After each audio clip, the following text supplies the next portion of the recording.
finished up Group A with no problems because Hellraisers, they got 2-0'd.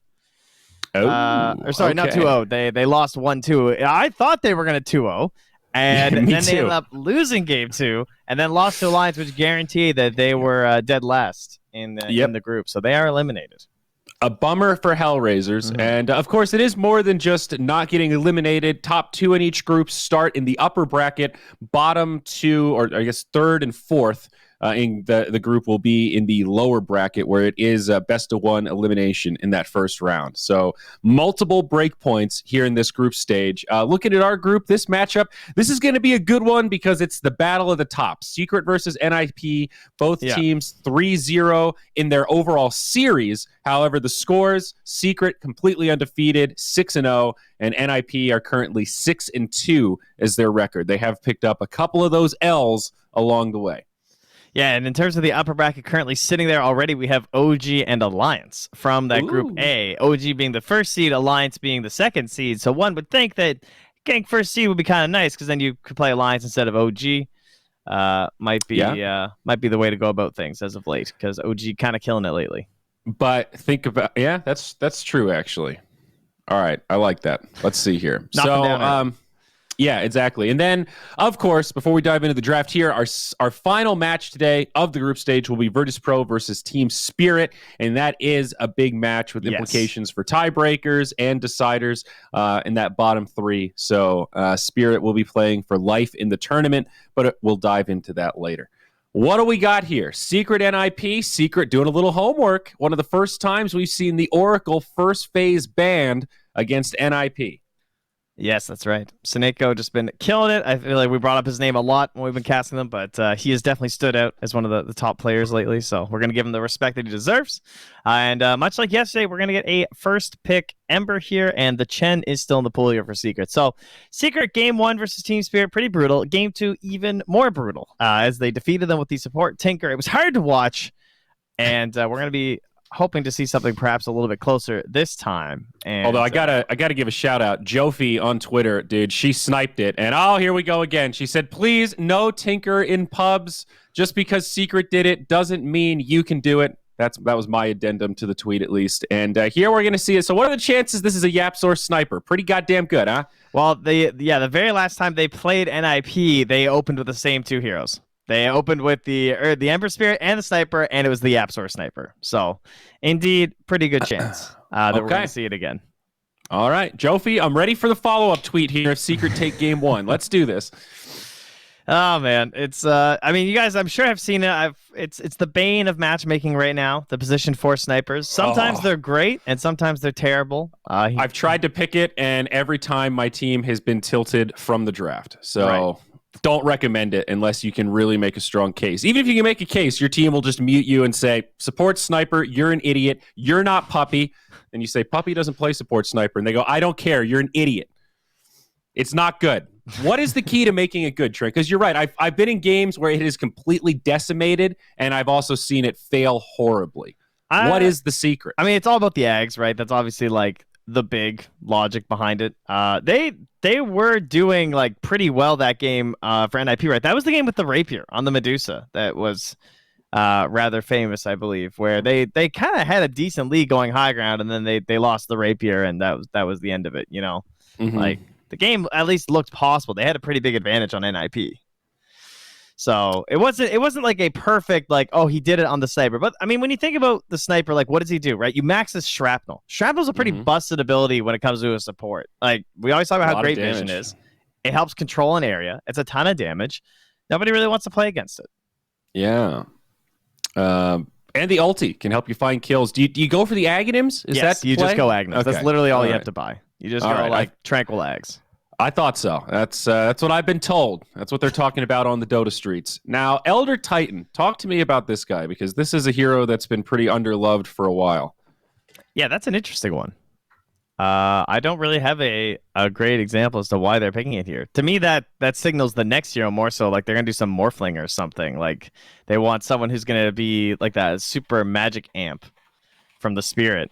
Because there's not really anyone who I would say Elder Titan traditionally counters. I guess he's like kind of good versus the support sniper, which is an interesting thought. Because he can just kind of get the Spirit and run at him. Yeah, he's also very good at setting up stacks too. Okay, that one I will concede. He is an incredible stacker. You got Elder Titan and Shadow Demon on the same team. NIP, if you guys aren't stacking both sides of this jungle from the get-go, I'm going to be a little upset. Yeah, they're looking for a giant last pick here. Like, again, it's very interesting. Again, it's like the best case scenario, I think, when your 10th pick is when you're set for any sort of pacing that the game needs. Like, they're not locked into a heavy, fast push strat or anything from NIP. Like, these 4 heroes could easily make a lot of space for a hard carry, or they could flip the switch with like a Lycan or something. I mean, if he wasn't banned, and just like run down the game. You'll get a Jug, one of those kind of heroes. Right. Well, I like this Pangolier for Secret. Now somebody that can create the chaos in the team fights. I think this is one of the hallmarks. If you got to find a way to make sure your support sniper doesn't just get run on and destroyed, right? Positioning is key for that. And Ember and Weaver also both very elusive, right? Guys that like to go in and out of the fight, not necessarily take a lot of damage. And last time they did it with the Zai DK, they used that instead, like kind of thinking of those like really tanky offlaners, right? I like that. Yeah. But the Pango kind of works. Not as durable in the lane as the DK. I mean, it depends on your matchup, but I feel like Pango can be a little bit easier to zone out. But of course, Pango also has an escape tool and the swashbuckle, so a bit different. We banned the Queen of Pain. A lot of vision for NIP. And there's one thing that stands out about this draft so far. ET and Beastmaster. Like, you got... Even Shadow Demon. And Shadow Demon, too. Poison. Yeah, that's true. You got great tools around the Roche Pit. Elder Titan, amazing there. Hawks give you a pretty good advantage. Of course, Exorcism, we know that's good against Roshan. So a lot of positives to this NIP draft. I don't know what to expect with the Elder Titan, but he certainly does bring a couple things to the table. I know we just saw an Alchemist game, so that's kind of why it's in my head, but I feel like that's the sort of hero NIP is going to grab to finish this off. They're going to take some sort of like critical mass sort of hero. I'm having a hard time thinking of anything other than Morph. Morph just like really stands out when I think, because like you think about ET used to be a counter to Morph, but then it's just nice having the damage amp. And I know NIP liked the hero quite a bit. We've seen the pick in the games where we were just like, oh my goodness, I don't know if this is a Morph game. And it didn't go well for them sometimes, but it is one of their more comfort picks. I mean, dude, Morphling versus Ember, we can continue to collect data for this epic matchup of who counters who. Yeah, I don't know if you'd want to go with that. I don't know. I'd want him safe lane, I feel like. I just want him, like, I guess if he can get the free fire mid as he's supposed to, then obviously. Say, dude, the hard counter matchup, I mean, it should be the dream for a Morphling. DP was it? Let's talk about that Sammy boy. He was like, yeah, that matchup's free. I just suck or something. Yeah, something like I just can't play mid. Wow, Secret really thinking about this, though. Morph Alk. What else? I mean, there's so many heroes left in the pool. Like, there's still like Troll and Bat Rider and Monkey King was still in. Like, pretty solid. I mean, how many ones are even banned right now? It's just Lycan. Yeah. I mean, and DK, right? And you know, so pick of the litter. Kind of do whatever you want, yeah. And they've got Beastmaster DP, so they could look for something that does push pretty quickly. I'm more curious about this Queen of Pain ban, because like, what are they thinking the 5 is? Like, well, who's Puppy playing in the world of NIP? I think Puppy's about to pick Chen for himself. That'd be so funny if he got a Chen this late. He could have. They go for the Mirana instead. I can't say I really understand this one. You got. I'm just curious what Puppy's playing. I actually have no idea. So I think it's a Zai Pango. Yes, that's the one that I'm like set on. That's pretty much the only one that I'm guaranteeing. You're kind of right. So let's say it's a Yapzor Sniper, Puppy Mirana. I'm pretty sure about that one, I think. Matumba Man Weaver, and Nisha Ember Spirit. That's what I think it's going to be. I think it's a 5 Mirana. Yeah, that seems very strange, though. Oh, it is. But, wow, they take AM. Yeah, and they go for the big one. So, like we were talking about, a critical mass kind of carry. Somebody that can really benefit from this 4+1, do some split push. Oh, the Nisha Mirana. All right, I was wrong. So, Puppy takes the Weaver. It is indeed the Yapzor Sniper. Matumba Man on the Ember Spirit. Zai does take the Pango. And Nisha will play us a core Mirana with one of my favorite Mirana cosmetics. I love that hairdo. It's got Oh, the I thought you were little talking about that mount. bow on. Oh, the mount's okay, but It's like an oversized iguana. the I don't know. hairstyle with the bow. I wore this exact same hairstyle at the TI4 after party. It was awesome. I stood out like a black sheep, bud. Attaboy. Well, very interesting drafts. The Weaver makes quite a bit of sense, though, right? Like after the ET, you think about like the lane that's going to be coming into you is going to be the ET +1, so they're going to be like this brawly type. So you can kind of poke and bob and weave a little in the tree line as the Weaver. So just be a little bit of a nuisance. And you have an Ember Spirit, who is someone who can, he's a solo laner in his own ways, and hopefully he can pull the wave back. If these drafts were reversed, I would be like, oh my god, Secret are going to destroy them with this lineup. It just looks so basic and easy. Matu and Animage or something, right? Yeah. So that makes me think I should probably favor NIP. It's hard to really dislike their draft. I don't see many holes in it. And one aspect about the Elder Titan Shadow Demon that we didn't talk about is the amount of saves that you have. The defensive sleeps, like even Earth Splitter is like a zoning tool, and of course the defensive disruptions. They have a lot of ways to protect this Death Prophet. Even the Primal Roar can kind of fit the bill for something like that if Supreme gets jumped on. So I think that's part of it, though, is that what are their like guaranteed stuns for NIP? It's like Roar, right? Roar, I mean, disruption into sleep. That's look not at bad. 4 of the 5 heroes on Team Secret. The only person who's not mobile is the sniper. Yeah. Other than that, everyone else has a mobility spell. Yeah, you're right. And that is some like Team Secret and OG Dota where they're just looking to run at you and make you look like fools because you miss all your spells, You're absolutely right about that. I can see them just like playgrounding this game to a victory. And my Dota TV is now on. Hello, Dota TV. Sorry about that. I dared enter the pub universe yesterday, and I had to turn off my open mic. It's a requirement. Yeah, they don't like that there. I always get caught. I always forget after I'm casting that I leave it on, and then they hear me talking to myself or yelling at YouTube or whatever the hell I'm doing. Embarrassing. Yelling at YouTube? Trent. Well, yeah. Just singing along to my favorite musical. That has also happened, but hey, YouTube's got a lot of diverse content. Sometimes you watch stuff that gets you pretty angry. I'm sure your Phantom of the Opera is just fantastic. Yes, it is. What do we got for wards in the mid? We got that did get scheduled, I think, by the Hawk. This year, Seneko saw it, so they know there's a ward either here in the mid or up here on the pillar. So we'll see if anyone wants to come and try and go for the D ward play at some point, or if they'll just try and play off. I mean, Era has the sentry; he could go on the hunt if he wanted.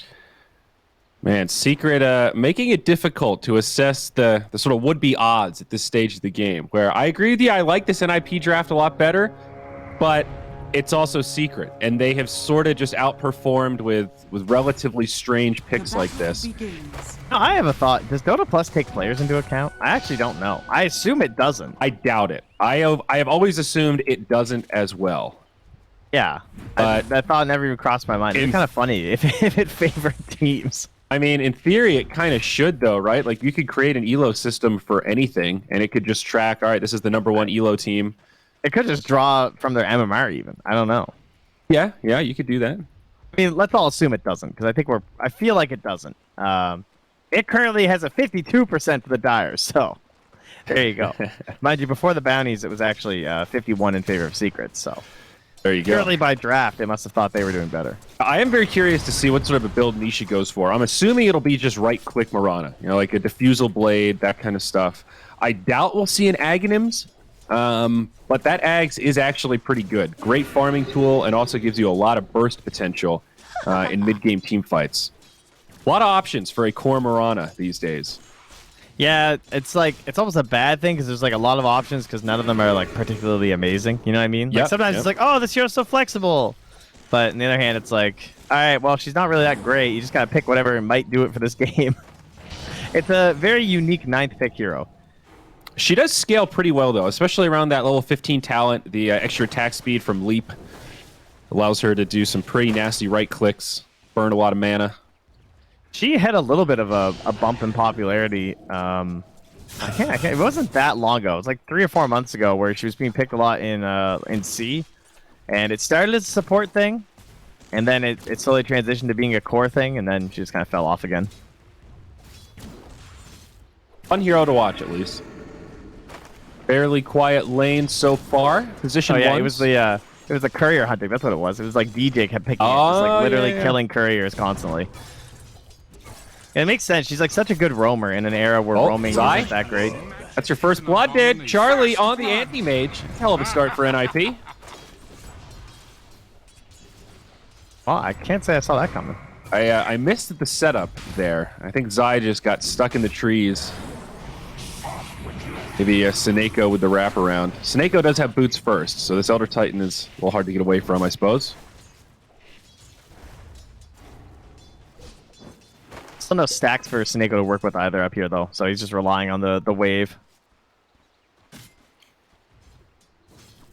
Yeah, he is a serious threat of damage, and it is 20 seconds on that first level of Swashbuckle, and he's just moving on the Yapsor. Yapsor has no regen right now. He's trying to go full value in towards the Tranquils, and Seneko went a bit too far. And he goes all the way back home. A lot of damage being traded down here in the bottom lane. Matumba Man should be able to live. Does have 4 stacks of poison. Disruption from Era. 5th. Oh, this could actually be a lot of damage. All right, 320. For 3 minutes, it's pretty solid. Shadow Demon wishing he was level 3 right there. And this really hurt Charlie, though. Like, he was having a nice time, and then he just misses out on pretty much the whole wave. Oh, Era makes it back into the trees. Now Puppy, he might have overcommitted. That's going to be another kill for NIP. The boar slow, a bit too much. Level 1 Shikuchi has a pretty long cooldown. And when that's not up, you don't do much as the Weaver. Oh, Charlie misses the pull. He gets the range creep up top. Yeah, you're not wrong, though. It's like not the best position 5 situation happening here. And Saberlight, though, isn't pretty deep. Oh, no real way to help control him, so just tanks of damage. That Blightstone is chipping away, though, from Matu. I like this. Let's both just keep solo casting different lanes. Yeah, not perfect. acknowledge what the other one's saying. This is my kind of commentary. I got you covered, buddy. Do a tri-cast and just throw somebody in the mid. Speaking of the mid, very even. Mirana is ahead in denies, so Nisha is winning it right now and picked up that 4-minute rune. So we might see the scales tip a little bit more. We used to see her more versus Death Problem when she was a little bit better, too. Just like leaping away from the siphons. Yep, that's a nice little counter. And the leaps also make it pretty easy to control runes. There isn't really any way Supreme can win runes unless he just wins the coin flip, where he goes bottom goes top, and gets lucky with the rune. Up top now, Yapsor taking some pokes. Zai coming in to protect his sniper. Boots first. So you go brown boots, windlace on this support sniper. I guess that is the key, right? You need movement speed so you can get away from people. I mean, did you see what he did, though? He bought no regen. He refused to buy any, even when he was down like 200 HP. He just saved up for the Tranquils completely, and it worked out for him. It's like, how are they going to kill you, right? You would have to screw up to die. You just have to get too greedy. Well, Matumba Man finds that kill on Era down bottom. Puppy now level 4, so a few more tools in the arsenal, namely the Swarm. Zai got very low up top as well, had to swashbuckle back. Yapsor returns. So, shout out to Lacoste. I've been doing more research on this Weaver thing, and I just realized he's been using the Swarm as evidence of Weaver creating offspring, but it says very clearly in the lore that he opens a gap in space-time fabric, allowing young Weavers to slip through and aid him in combat. So he's really just summoning the children of other Weavers, not creating his own. Lacoste, I think you might be wrong on this one. I think Weaver's a dude. He's not even a seahorse. I mean, it says, it says aid him in combat. And Valve's determined. Yeah, well, you want to make him a boy. Pronouns can be misleading. I'm looking at the facts here, Trent. The fact is, those Swarm are not coming out of Weaver. He's just pulling them through space-time. Very different. I really like the seahorse theory, personally, so I'm a little disappointed that lore is actually there to cancel us out. Yeah, me too. That's a bummer. And Exorcism was actually used in the mid lane here by Supreme. I'm not sure what triggered this, but hasn't even made it to the tower yet. It helped secure the rune for him, too. I think that was part of it. Him and Nisha were contesting for it. And now he'll get into the tower, get just a little bit of chip damage. Yeah, he's just tanking it for a while because he knows the heal's coming anyway. Up top, Zai going in onto Seneko. Actually gets a lot of damage onto Charlie, too. The Shrapnel, so good against these double melee lanes also. You can see Zai just trying to move him around, staying inside of the Shrapnel because he knows how much damage it does. Charlie not able to finish off Zai. And maybe the other way, one more. YapzOr, he needs another, and he makes it happen. He gives him the Quacker for the kill. Seneko, they know where he is. Meanwhile, at the same time in the bottom lane, they made the opposite jump on the Matu. They got a double kill, taking Puppey as well. Wow, the post-roar speed gets him over there for the final hits. All over the place. Kills happening on both sides. Back top, they get another swashbuckle there onto Seneko. He's slowed from the Orb of Venom, and YapzOr poke, Quacker, one more. He's so fast. He's got to take aim. He's taking tower shots. Is he going to live, though? Nope.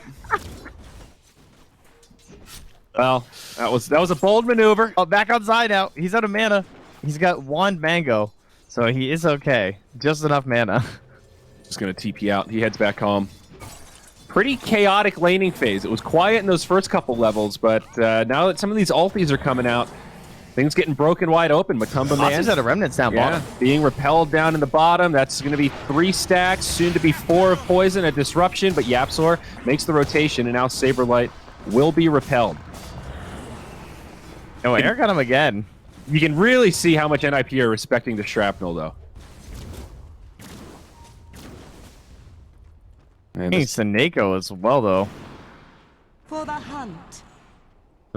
Tough call now. I guess he's just gonna hang out and and play down here and give the space up to Charlie. I guess Charlie is level 6, so he's kind of okay up here by himself. Now he can just get free reign and begin the free farm train for the Anti-Mage.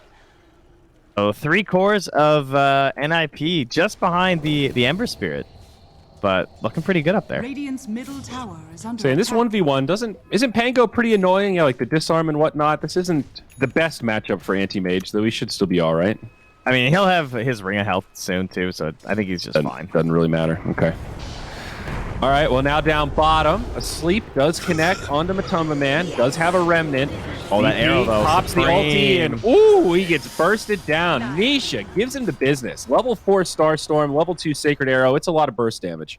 Yeah, and you saw the pings right away. They had the ward right in there, so they saw the path that she was taking, and easy arrow there from Nisha. That is pretty painful.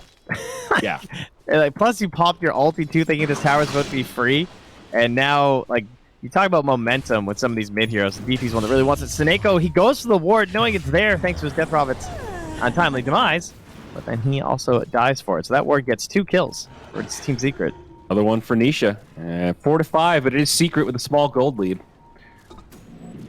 Meanwhile, Charlie has to be pulled off the top lane because he needs to come and contest this tower and get his team some XP. I mean, I wouldn't be too sure Zai won't just come back.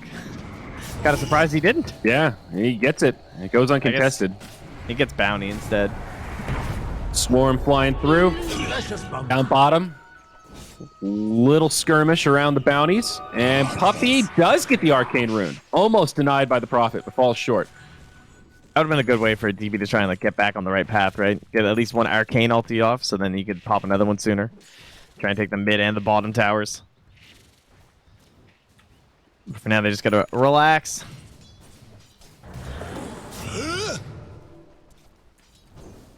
YapzOr already into the point booster. Let's see his last game. I think he had 12 minutes for the point booster, so he's already ahead of that.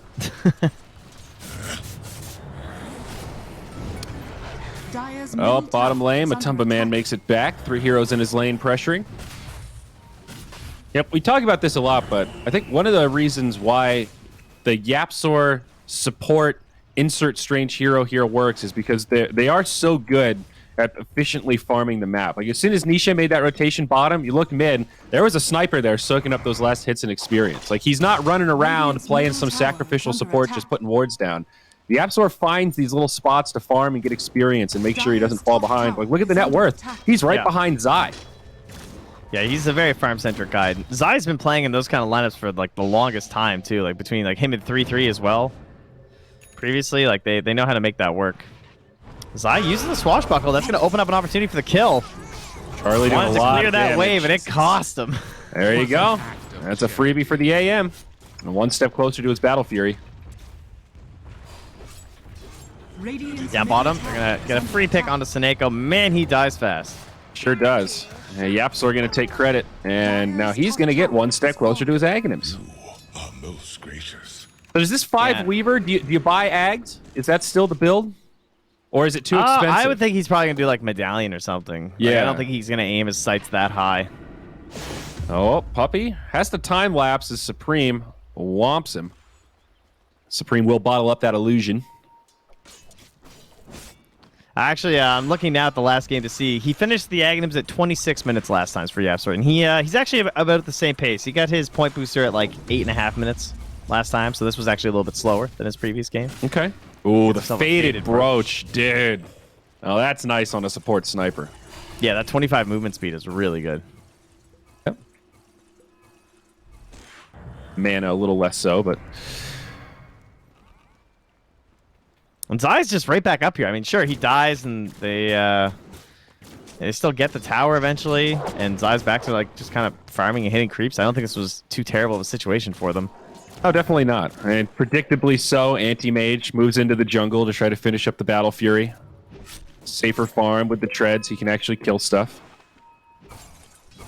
And Nisha is indeed going for this right-click build. First item, Crystallis, and then going to go into a Deso. So kind of doing that damage Void Spirit build. Same general idea. Just buff up those right clicks nice and early. Probably fight around the Deso timing. Secure yourself some Roche. Sounds Yeah, pretty try good. and utilize the attack speed bonus. Mm-hmm. Yep. Good call. Not buying any attack speed items besides the treads. Damage. Marana, like, big number. Dire's middle tower is under attack.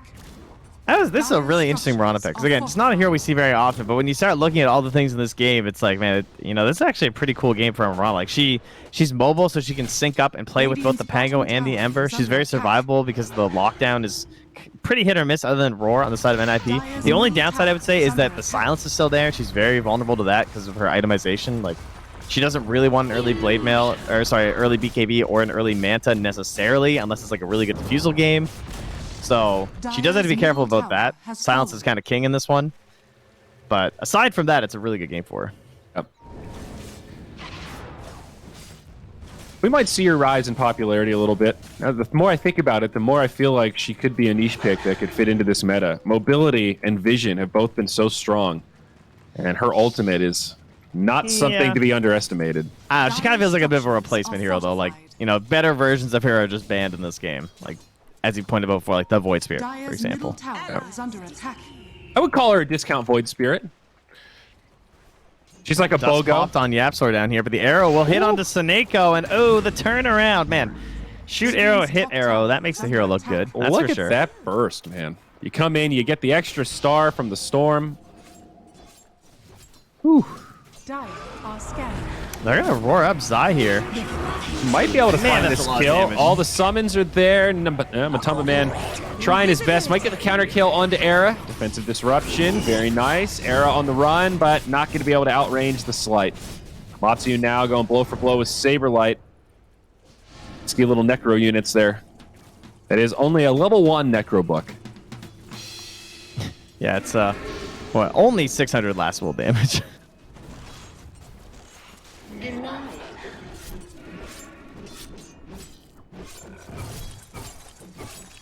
Pretty laid back game for Secret. Not a lot of forward movement. Now they're gonna rotate a bunch of heroes mid though. Is this gonna change things, or it's just a bottle refill? All right, fair enough. It'd be interesting to see when they get more aggressive, because you're right, they are playing this very much like just chillin' style, and they are maintaining a net worth lead, but they're also giving a lot of space to this anti-mage, and obviously they're aware of this. They know he doesn't have the best timing on this Battle Fury, but eventually they are going to want to crank up this aggression and make sure AM doesn't get too much space. We'll see Supreme initiated on now, and that is a lot of burst with the sniper ult on top. He's even trying to Spirit Siphon off the creep. I was sick. They let him Good go. save. Respecting the vision there. Obviously, from our point of view, they could have just kept on going and found that kill, but no vision uphill. Nisha knows better than the charge up to darkness, Radiant's bottom tower knowing that is that under could have been a attack. trap. Ah, the mind games, Trent. I mean, we talk about how they're not even playing that aggressive, but look, they've still abandoned their whole jungle inside of NIP. Dire's top tower is under Who's the only attack. one up here right now, but they still feel like they can't really be here. NIP. All these creeps are being gone under or unfarmed. It is a level 11 Ember Spirit that Snake's going to try and defend this tower against. I just feel like NIP are playing pretty passive. Almost like Secret are sitting back, but they still have the majority of the map to farm. It's more understandable for NIP, of course, because like, they have the Anti-Mage and just trying to like buy him some time. Yeah. But it feels like the Beastmaster's not getting that pressure down the bottom lane that he would be hoping for at the moment. They need that Death Prophet back in this action here. I would like to see... They're losing their Ancients. Yeah, I want to see NIP do a little more of this 4+1. If you have Exorcism up, I think you should be trying to take back some of this territory and either scare Bat Secret or take a fight with your ultimate. I think them not going in there is probably the best right now, as long as they're not going to defend that bottom tower, though, right? Like, Saberlight was just able to hold this the whole time. They have Era lurking in behind, so Secret are the ones who just kind of made a big movement, and they farmed the Ancients and everything, but it's, you know, they ended up losing gold on that movement. For now, I guess... That is a long roll from Zai. He's looking for exactly what just happened. That was a bold call. If that had worked, that would have been crazy. Yeah, sort of a coin flip, I guess, for Secret of, well, we know Anti-Mage is in the jungle. There's really only 2 jungles he could be in. Let's invade that territory, take his Ancients, and see if we can find him. And NIP do a good job dodging, but you can see the thought process for Secret. And now they're going to wrap around down bottom. Poor Era. He's going to be in the middle of this Secret sandwich. Another one for Yappy. Yeah, no hope on that. Well, when you can go 3-1-2 in 15 minutes on support sniper, you're kind of just playing an underfarmed port sniper. He's feeling pretty all right. Dire's bottom tower And is 18 and a half minutes, we get the Battle Fury complete. So, Not great. 2 more items, and Charlie will be able to join the fights. See if he can catch up, make up some of this net worth gap. It's really Secret's lead is in the supports right now when you look at that net worth breakdown. Yeah, for the most part, it's just Yapzor. And the gap of Era, too, of course, is very poor on the Shadow in this game. Bottom tier 1 goes down, though. Might be a trade. NIP pressuring this tier 1. Glyph from Secret. Zai already rolled Andy's Invis. Bounces off the pillar there, and he'll be good. Yeah, he got attacked by the boar, so he knows there's an Ob Sentry combo up there. I believe it's what he just pinged. Now look at this, bud. Saberlight, Shadow Blade on the Beastmaster. Trying to not only just increase his own split push, but give them... Like, we know that they only have, like, 1 good stun, so... You know, you're either going Blink or Shadow Blade this game. Yeah, I guess I'm curious why Shadow Blade. I suppose against Weaver Sniper, Blink can be a little scary, right? If they hit you and break it, then it's a wasted investment, where Shadow Blade is always useful. We'll see the roar up top, and Zai gets deleted as Seneko drops the Earth Splitter. And that silence cannot be underestimated right now, because they still have nothing versus it. Like, Matsu hasn't gone in towards anything. Like, he's holding a lot of gold. Maybe he's thinking exactly like what he's going to need right now, but the silence is just guaranteed for full duration at the moment. Yes, sir. Supreme maybe in trouble. Nisha with a couple of leaps forward. Now it's Puppy that's in pretty deep. Good time lapse. Matsu Keep the chase up. chases down Seneko. They find him with some chains, and they will grab the Elder Titan. I think everyone else for NIP will make it back to safety. Well, space for Charlie in the mid. He takes the tower with the help of a DD. But they did also defend the top tower now from Team Secret. There's a ward left behind, though, from NIP. Bit of a sneakier one, too. Off to the side. Might live a little bit longer. Yeah, not and a with spot that Deso and crit, though. And the wards in the bottom half of the map, they see a lot of these NIP heroes moving around down here, and they say that's a free rush. Dire do scan, though. ET's coming. That'll get the Spirit over there. The Yapzor closing on the Aghanim, so he does not want to be anywhere near the pit at the moment. Even with the Deso, it's a little bit of a scary proposition. Here comes the Spirit. It's going to get there a little too late. That's a heartbreaker for NIP, but a good read from Secret, knowing how quickly they can kill Roche. Well, I mean, look at the wards. They had a ward right here. They had another ward in here, and they just de-warded one of the wards here. So they had like full vision over this whole area where all the NIP heroes are. So it's just like super easy Roche. Elder Titan makes it hinky though. He is so good at delaying Roche. It's deceptive. It's true, but I mean, when you can see 4 of their heroes. Yeah. Like Echo Stomp sleeps for 5 seconds and only has an 11-second cooldown. Missed the chains, a rare miss. Yeah, they're still gonna find him though. Dire's top tower is under Doesn't miss him attack. that time. Oh, 30 gold. Let's go, Yapso. Oh, this thing's so silly. A 1.5 second stun. That always blows my mind. That is a pretty long stun. Given how easy it is to use. You know, you're sitting way far back. And it goes from a 2-second channel to the 0.5 seconds, so it's just like basically a click and point. And it's, I mean, 500 damage isn't nothing. That's a good way to start a fight. Arrow. Dude, that arrow actually just hit Supreme. Are they going to follow up on this? They sure are. They're going to jump in. They will full to zero him in the duration of that Sacred Arrow stun. Has Nisha missed one? I don't know. Not that I've seen, but I actually haven't seen him miss an arrow. Even these ones that are just like scouting arrows are hitting people. Radiant's top tower is under attack. yeah. He's got the magnet hands, the homing arrows. Yeah, Mirana always reminds me of Wind Ranger. It's like if you're landing those clutch shackles, she looks like a god. Mirana's the same way with the arrows. Sing Sing style. Phew! Just the stun sets it up They for have Matu. so much mobility to catch up on this. Oh my god! Dire's Well, middle that just made tower a pretty is good under case for attack. this support sniper. That right there was a goddamn layup if I've ever seen one. Well, think about it too, because you have 1.5 seconds for every arrow to travel too, and then you can add onto it with the bolas. So the odds of you getting the arrow connector to connect is very high. Yeah, their reach of initiation combined with the amount of stun lock is very impressive. So I feel like these drafts that we keep seeing out of Puppy in this group stage are like, they don't make sense at first, and then you see it and go, all right, look, there it was, right there. Supreme couldn't do anything. Yapsor ulted him from out of vision, and then Nisha hit a free arrow, and it's just a dead Death Prophet. I wasn't really picturing this combo when we saw this in the draft, and now it seems so obvious. I remember as they are going to get Zai down bottom, I believe. Oh. Maybe not with the wand. Oh, rolling Not enough out. damage. Bounces off the wall. Here comes the setup. Zai wants him. Zai's going to turn it. The arrow is off the mark. TP out. Saberlight not going to make it. They've got the damage. Nisha just hits too hard. Nisha has a Hyperstone now as well. He's just going to get an AC. So he And does the hit Claw. very Oh my hard. God. He does so much damage. He got 2 crits. Era, his heat map is going to be like very dense in this part of the map. Just lurking down here. But I remember there's an interview with Puppy where he was talking about how some of the drafts and hero combos that he found have come from like ability draft playing. And he wouldn't say which ones either because he said there were more. You never know. Yeah. Maybe he had Arrow and Sniper X. Supreme getting destroyed by this Mirana. Nisha now #1 on net worth and Radiant's decently top far tower ahead over the is under DP. attack. Dire's bottom Meanwhile, tower is Matumba under Man attack. setting up onto Elder Titan. Ownage. This will come in handy. Zai's just going in again. He sure is.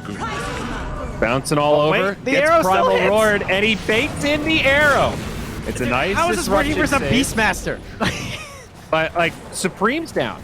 They've already killed him. Zai still lives. Shadow Poison, not going to connect, and Zai will survive through it all. How? Like, you're not. This is supposed to be one of those heroes that the arrows are bad versus. Dude, they're just running at him. Look at this poor AM. He does have Manta, so that gives him 1 reset, but now Puppy chasing him down. I think this AM's found his out, and he's got it.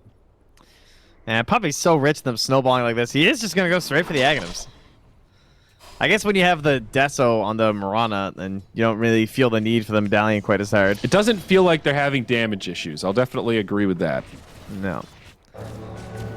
And And already, we know they only have 1 stun, so if you do manage to get yourselves an Aghanims on this support Weaver, then that's the end of the line for NIP. it's so strange because you would think we're 25 minutes in, and it's like, yeah, if Sniper and Weaver get farmed and they both get Aghanims pretty quick, then this game's going to be great for Secret. But then you ask yourself, well, how are they going to do that? Because you got a support Weaver and a support Sniper. So how do you win the lanes? And Secret just kind of did it. They made that question a moot point because now the Aghanims is out on Puppy. I think part of it is just like Again, that whole mobility, and they're so good at reading what the enemy team wants to do. And we've talked about this a lot with Death Prop, but she's like so obvious how she's gonna play. Like that rotation from Supreme to the bottom lane, like they had the ward perfectly set because they know those rotations are coming. She gets arrowed in the tree, and her first exorcism is just like a waste. And then, you know, this is definitely a momentum-based hero who wants to be like accumulating more gold and tower pressure and helping your teammates to invade the jungle. And they never really got that pressure rolling. Like the AM has taken more towers. Yep, absolutely. Predictability. I mean, that seems like a similar reason as we've talked about Tidehunter not looking that great in a lot of the games that we've seen him, except for the like and counter picks specifically. He's just a little predictable. You can almost see the ult coming a lot of times. Nice Yules here from the Death Prophet. Does save her from the Yapsor stun. However, it does not keep her alive. Damage overwhelming. That is certainly the case. I am overwhelmed right now. Consider me overwhelmed. It has to use the counter spell there to fire one back at Yapsor. It's not very nice. I guess that is one advantage the AM has, right? If you can send back the stun with the counter spell. Yeah, and it's one of those ones that works like the opposite way, where when it hits you, you can cast it. Not like you don't have to have it like preset, you know? Oh, right. Like there's some spells where you would think it wouldn't work. Like, oh, he tried to manta dodge that arrow, and he actually got hit with the real one. That is a bummer. Chain stunned. Although the follow-up is here, and AM's going to be okay. Saberlight, on the other hand. What just happened? Has been killed. All right, he gets the courier. Puppy ulted Nisha back onto the cliff. Wait. He just had to leap back down after waiting for the full charge time. I was looking at Nisha like he was going to go kill the AM, and suddenly Nisha just vanished. You win some, you lose some. AM clip by an arrow. I think Puppy was trolling him, dude. Charlie down. I don't actually know what just happened. Well, Nisha makes up for it and then some. Finds an arrow on the AM, then they rock up to kill Supreme. Dude, I hate to say calling it too early, but this just feels like it is over. I don't know what NIP can do. The Death Prophet has now been relegated to a support. And as best as AM's been trying, he's been keeping up on his farm. I don't think they have any answers to stop this push. But the repair kit. Okay. All right. That is a temporary answer. I will yield. But how do they stop the Mirana? All the points you made before in terms of her mobility and their lack of lockdown, it kind of feels like Nisha's just having a free game. He's 8-0-7, just running around, chucking arrows, killing people. It's a bit hard because, like, lockdown is not the easiest thing to buy in the early game, right? That is a very hard problem to fix. That's why drafting stuns is so important. Well, AM's going to go for the Abyssal Blade. He's working on it. They know. They got the net, at the very least. Okay. That's something. Yeah. Top tower has fallen. See, these are the kind of moments where you kind of wish the Elder Titan was just almost any other support that had some lockdown that's more reliable.